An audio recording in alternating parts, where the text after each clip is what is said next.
Welcome to Daily Variety, your daily dose of news and analysis for entertainment industry insiders. It's Tuesday, March 24th, 2026. I'm your host, Cynthia Littleton. I am co-editor-in-chief of Variety alongside Ramin Satuda.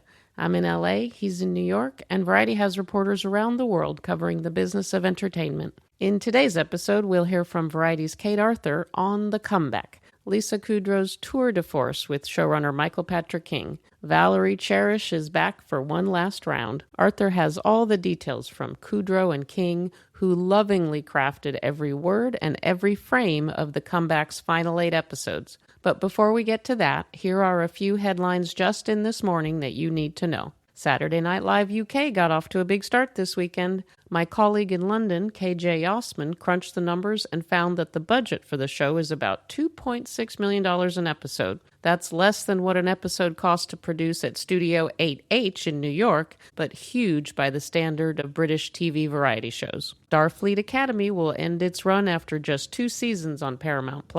My great variety colleague Joe Otterson has the scoop. Disney Plus, meanwhile, has renewed Marvel's latest drama series, Wonder Man, for Season 2. And Apple TV's space opera, For All Mankind, has been renewed for a 6th and final season. Epic Games is cutting 1,000 jobs and $500 million in costs as it cites a downturn in engagement for Fortnite. Madeline Burke has joined SportsCenter as an anchor starting next month. She's been a longtime sports reporter covering the New York Giants, most recently with MSG Network and Giants.com. She'll be based in Bristol. And finally, don't miss my colleague Matt Donnelly's scoop from late last week that is still reverberating around the film world. Roquet Entertainment, the splashy film distribution startup led by Megan Culligan and investors, is allegedly having some cash flow problems. The turbulence has imperiled the planned May release of Maude Apatow's directorial debut, Poetic License. Roquet made its debut in September at the Toronto Film Festival. All of these stories and so much more can be found on Variety.com right now.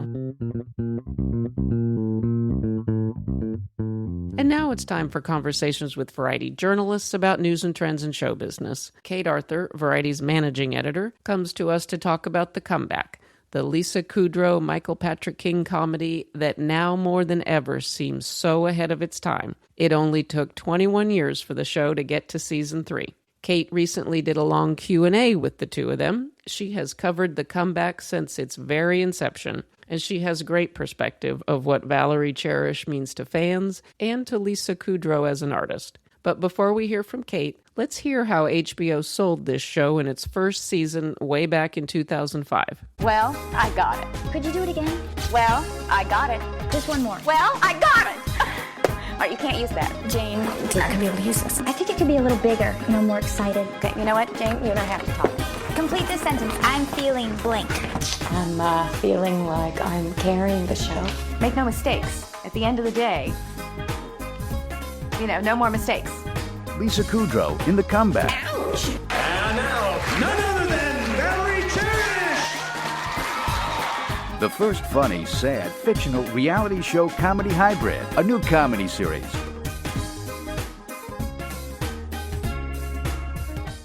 And here's how they're positioning it for Season 3. Kudrow and King say Season 3 is the bookend on the life and times of Valerie Cherish, and that is followed by my conversation with Kate. Valerie Cherish? That's me. Today, I got a call from your old broadcast home, and they are offering Valerie Cherish a starring role in their new multi-camera comedy. A multicam. Okay, so sitcoms are making a comeback. Yeah, knew they would. People need a laugh. Now more than ever.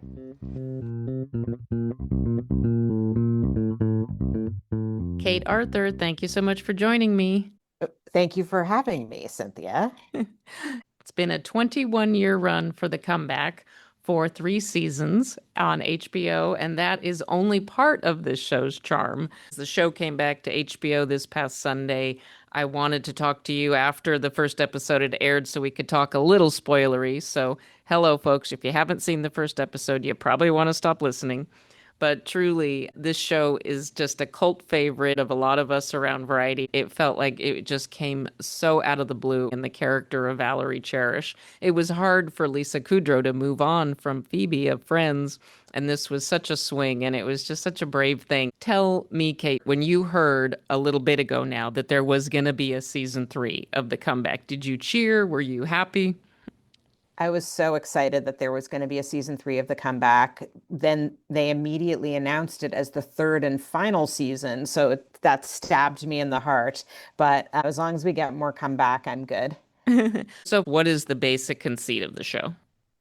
The basic conceit of The Comeback is that it follows very closely a fading sitcom actress named Valerie Cherish, who is very quirky. In season 1, she is making her comeback in a hacky network sitcom called Room and Board, BORED, and about a bunch of 20-somethings. And she plays Aunt Sassy, who's the ridiculed aunt who none of the 20-somethings want anything to do with. And it's all about her being mistreated by the creators of the show, and she's being filmed for a reality series that would accompany the Room and Board, which is called The Comeback, which is following her very closely. It goes home with her, and you see every indignity on her face. She knows she's being humiliated, but doesn't want to admit she is in front of the cameras. And eventually, well, I don't want to spoil it for anyone who hasn't seen the first season, but she can triumph under the most unlikely of circumstances because she's pretty shameless. She's just an incredible character. You cannot keep Valerie down. And as you were talking, it was reminding me of season 1. I remember the depiction of the upfronts and that process in season 1 was so good and so funny. And it was at a time you didn't see that kind of thing on TV shows. Now everything is so meta and self-referential. And I say again, Friends ended in 2004. The Comeback came on in 2005. For Lisa Kudrow to take on this character, I think this is one of many reasons why people adore Lisa Kudrow. She is such an artist. If you think of Friends as one of the more mainstream mass entertainment phenomenon of our lifetimes, Lisa Kudrow's sensibility actually exists far away from that, in that she's an oddball. It's kind of a hilarious thing when you've spoken to her that she was one of the lead actors on Friends, just because she's very far out of the mainstream in terms of her own sensibility. And of course, this is the brainchild of Michael Patrick King, who is a name very familiar to HBO viewers as the showrunner a long time on Sex and the City. What is it about the partnership with Lisa and Michael Patrick King? I mean, they were devastated when the show was canceled by HBO after one season. It had gotten several Emmy nominations. That used to count for something at HBO and still does. Big part of the currency. It was during a period when they were a bit lost, HBO, and they'd had several bombs in a row. And even though The Comeback, he was nominated for Best Comedy Actress, he was nominated for directing, and the casting was nominated, it got canceled anyway, and they were floored. I mean, it was at a time when HBO didn't really cancel things, so they couldn't believe it. They thought that it was a 13-episode first season. It's very uncomfortable to watch the first season, or at least it was then. It's aged in a way where we're more used to seeing women being humiliated on TV in the era of The Real Housewives. The world is rougher, and so I think The Comeback season 1 goes down more easily now than it did then. But they were devastated, and they didn't think they would ever get to do it again. And they were both so sad. And then it became a huge cult show. Season 2 premiered in 2014. And that was a moment when things were starting to be revived. If we now think of an era where nothing dies, right, that was when that era began. But it was really brought back by people's love for it, including people at HBO. Casey Bloys, who's now the chairman of HBO, had been the executive on the show. And he just said to them, do you have any ideas for a possible second season?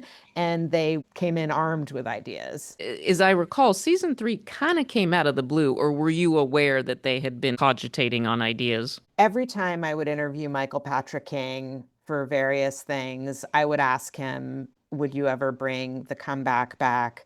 There was just a hitch that was an emotional one, which is that one of the lead actors, his name was Robert Michael Morris, and he played Valerie's best friend and hairdresser and kind of her cheerleader. Like he was always by her side, cheering her on and kind of witnessing what was happening with her. And he died. He had been very sick during season 2 as they filmed. He had stage 4 melanoma and died in 2017. He'd been very sick during season 2, and they actually wrote it into the story that Mickey is sick. And after he died, I don't think either of them really wanted to do it, especially Lisa Kudrow.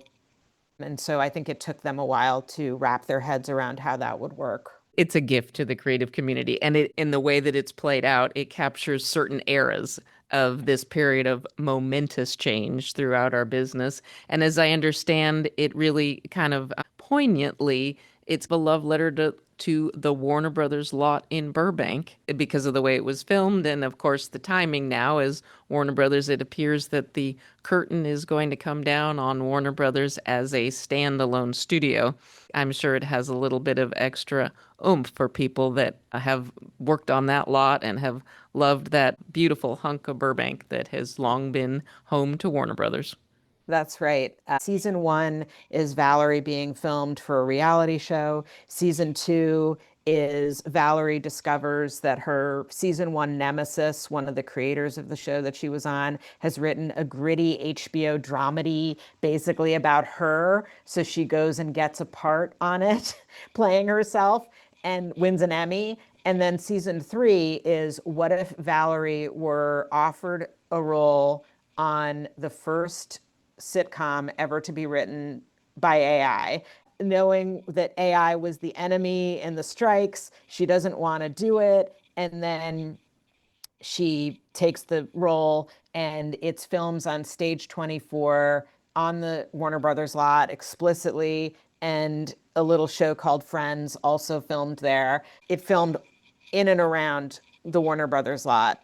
I asked Michael Patrick King about it, and he said, we knew something was happening with Warner Brothers because they started filming in late August, but we didn't know what. I mean, whatever happens with that lot, who knows? But it is a real tribute to a certain kind of filmmaking and making of television. They did that very deliberately, with the backdrop being AI. So this is, though, season 3, this completes the Valerie Cherish trilogy, correct? Or do you think, is there an outside hope for her to come back yet again? As much as I would like there to be an outside hope, there isn't. They've now convinced me. They really do bring her story to a close at the end of the 8th episode. And one thing I just want to say is that they usually had a writer's room for the previous seasons. And this time, the two of them wrote every episode together, and Michael Patrick King directed all of them. And they did it in person together. They didn't use any AI programs. They were very clear with me about that. They had someone there taking notes in person and helping them with that. It was very important to them to do that together for this final season. Another dimension to Lisa, never forget, she's a good writer. There's a lot of love poured into this season. Whatever end to the comeback that they come up with, I know we will talk about it on Variety.com. Kate, you did a terrific Q&A with Lisa Kudrow and Michael Patrick King that is on Variety.com, and super fans should read it because it's got all kinds of kernels. But if you're just trying to get a flavor of this show, it's also a good place to start. Kate Arthur, thank you so much for your time and your thoughts. Thank you for letting me be on here. Appreciate it. As we close out today's episode, here's a few things we're watching for. Investigation Discovery could make some noise with its latest docuseries, Boy Band Confidential, looking at the boy band boom of the late 1990s. Joey Fatone of NSYNC is one of the executive producers. It premieres April 20th. Stars of the ABC drama Scandal will reunite on April 16th in New York to pay tribute to Tony Goldwyn. Bellamy Young and Shonda Rhimes will be there to salute the former TV commander-in-chief at a fundraiser for the AmeriCares Airlift benefit. Gene Smart, star of Hacks, will also be honored. Mark your calendars. May 30th is this year's date for the annual Produced By conference hosted by the Producers Guild of America. This time around, it will be held on the beautifully refurbished Universal Studios lot. We love to hear from listeners, so please send thoughts, gripes, and other feedback about Daily Variety to podcasts@variety.com. Before we go, congrats to Disney TV's Deborah O'Connell, CBS Sunday morning anchor Jane Pauley, Inside Edition veteran Deborah Norville, and legendary Los Angeles Dodgers announcer Jaime Jarrín. They are all set to be honored as Giants of Broadcasting in the Electronic Arts by the Library of American Broadcasting Foundation. The date is November 17th in New York. Thanks for listening. This episode was written and reported by me, Cynthia Littleton, with contributions from Kate Arthur. Sticks, Nicks, Hick, Picks. Please leave us a review at the podcast platform of your choice, and please tune in tomorrow for another episode of Daily Variety.